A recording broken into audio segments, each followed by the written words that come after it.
each specific project has to be developed on a case-by-case basis for the market it's in.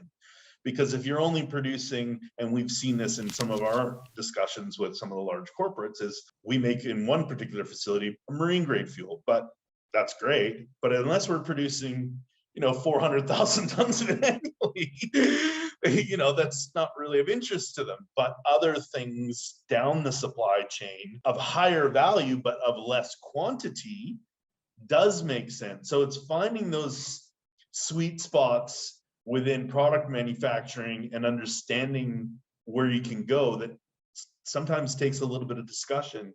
And, I think a lot of times, particularly companies in my space, have this expectation that they can get an introduction and that things are going to happen right away.